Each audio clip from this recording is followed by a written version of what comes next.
Allah tanu ala bargada shana mawla ya haraye shana kalandiuma angandi jawla shana mawla haraya munye Allah udane anabatuli shana mawla ya Allah udane malabatu doni dinaba shana mawla ya Allah udane alabatu ila kira kanu shana mawla kira kanu ne mamodun kanu dena ba shana mawla alabatu ne kira kanu ila kutubu shana mawla kutubu denga buye mamede anyere la shana mawla amashana ye buye mamede ya wasa shana mawla ajigi ye buye mamede zuyane la shana mawla angade suni buye masunda oya anjoye shana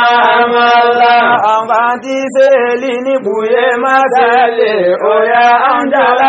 shana mawla ante buye fare mogamana oya dambe shana mawla kalande kana galonda kalmina sharte de bauche shana mawla kalande kana kalande farabo urde de bauche shana mawla kalande kana kalande juya shana de bauche shana mawla kalande kana mongere kanun urde de bauche shana mawla kalande kana flanga kanun urde de bauche shana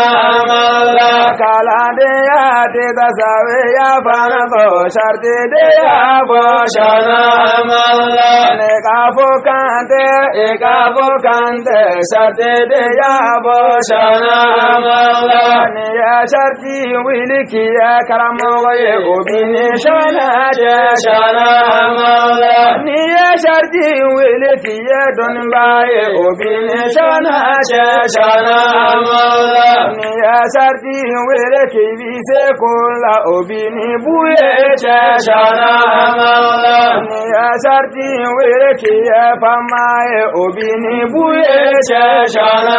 mawla mode don bala mode karamola ango buye de shana mawla mode famala mode singorala ango buye de shana mawla buye mamedi igadwa kan ambe garabe nga shana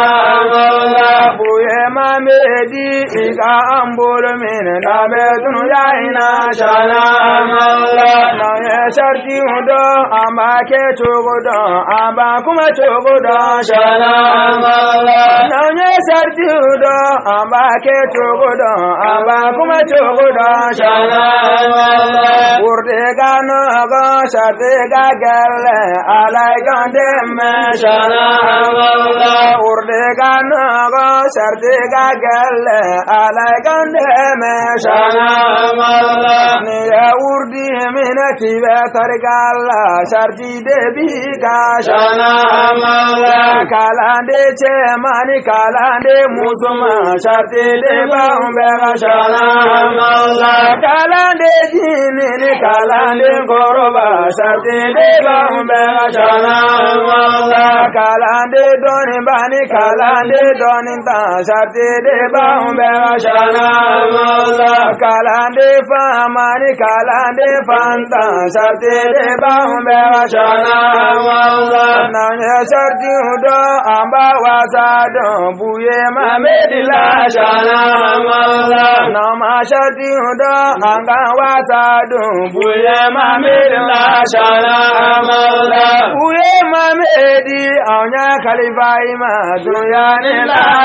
shana malla buye mamedi ika ambolo mine doyane la shana malla mongere mana wele obedo fauma ala de busara shana malla blanga bo mana wele obedo fauma ala de busara shana malla kalande dama dunte nyogonto ambo beto di shana malla kalande ya tita nyogon bonya go anga nyogon bonya shana malla kalande ya tita nyogon sutura go anga nyogon sutura shana malla kalande ya tita nyogon kanu go anga nyogon kanu shana malla ne ya urdi mine kibe shana go ega tubu ila shana malla anga bwela je na ye feminto anga otori shana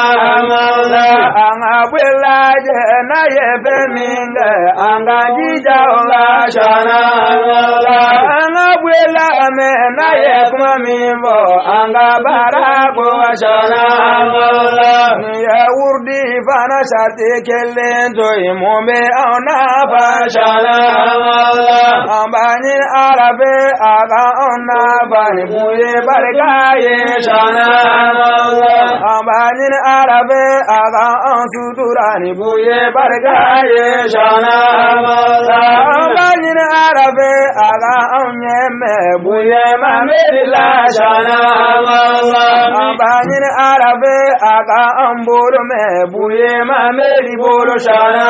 malla ambani arabe aga on sabati buye mameli shana malla buye mameli kalando karamogo egado kan shana malla buye mameli karamogo egado kan shana malla buye mameli waliyuga waliyu egado kan shana malla buye do ame kuma mimbo ando kuma imbo shana malla ama sharti udo ama buye do ame munde ke shana malla nangwanye kalande anga sharti uta anga sharti uta shana malla nangwanye kalande anga sharti kala anga subuye la shana malla kalande jama anga sharti kala anga sharti uta shana malla kalande jama anga sharti kala anga subuela shana malla kalande jama anga buela je anga subuela shana malla obe auna ba dunyani la baraka baro jama ka shana malla obe auna ba dunyani la baraka baro jama ka shana malla ala umar bejae nabi fa azn kitami shana malla suma salatu ala nabi bejae amar shana malla suma salatu ala nabi bejae amar shana malla ala tanu ala bargada shana malla shana kalandeuma anga jijala shana malla raya munye Allah dane ana batuli shana malla Allah dane malabatu dane dena ba shana malla Allah dane alabatu ila kira kanu shana malla kira kanu ne mamodun kanu dena ba shana malla Allah batu ne kira kanu ega kutubu shana malla kutubu denga buye mamede anyane la shana malla ama shana ye buye mamede ya awasa shana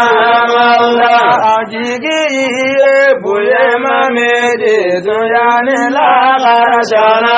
malla angade suni buye masunda oye anjo